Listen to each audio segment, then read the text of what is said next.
บายดีมื้อนี้ข่อยจะมาเฮ็ดน้ำดื่มในยามตอนเช้าตอนที่เฮาตื่นมาใหม่ๆนะเฮ็ดน้ำนี่ดื่มทุกๆเช้ามันจะช่วยล้างสารพิษตกค้างอยู่ในลำไส้เฮ็ดให้ลำไส้ของเฮาบ่มีสารตกค้าง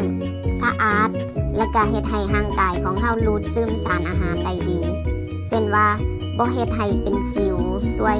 ให้ผิวพรรณสดใสแล้วก็ช่วยต่อต้านโรคผื่นคันโรคอักเสบช่วยเรื่องโรคคออักเสบหรือว่าโรคประโลงนะ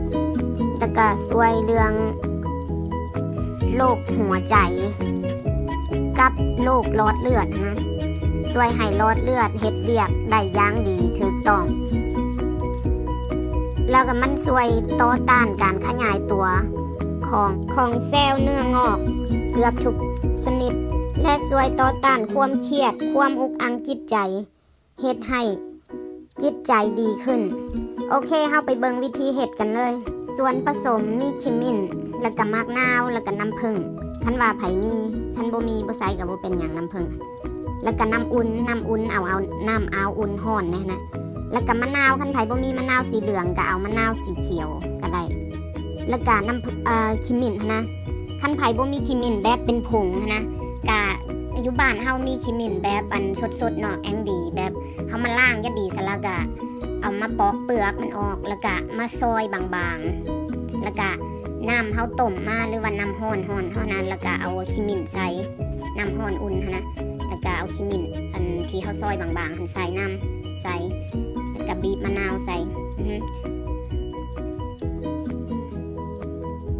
มีน้ำผึ้งกับขมิ้นค่อยใส่มะนาวเหลืองมะนาวสีเหลือง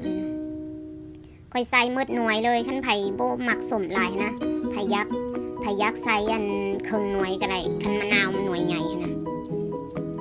แต่ค่อยใส่มืดหน่วยเลยเพราะว่าตอนเช้าเท่ากินนั้นน้ำมะนาวแบบวิตามินซีลงไปนะแล้วมันไปอัน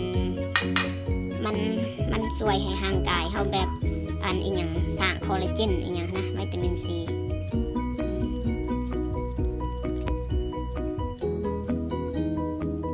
น้ำมันเอาน้ำแบบมันเอาห้อนนะพอเขามาบีบมะนาวใส่แล้วก็น้ำผึ้งใส่ขมิ้นใส่แล้ววันนี้มันก็จิเย็นคันผู้ใดบ่เอาน้ำเอาห้อนเขากินนั่นน้ำแบบมันห้อนอุ่นห้อนนะพอเขากินได้นะลงไปแล้วมันล้างลำไส้เขาดีล้างอันสิ่งสกปรกข้างอยู่น้ำใสเขาลงไปดี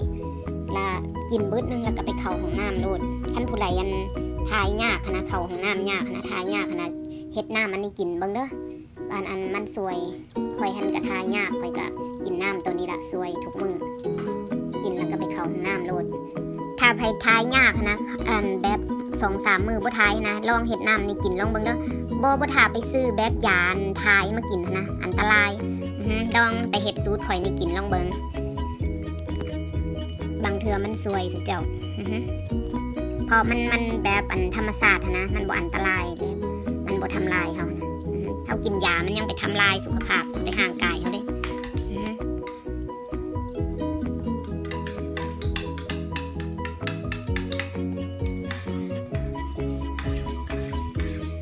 โอเคแล้วล่ะ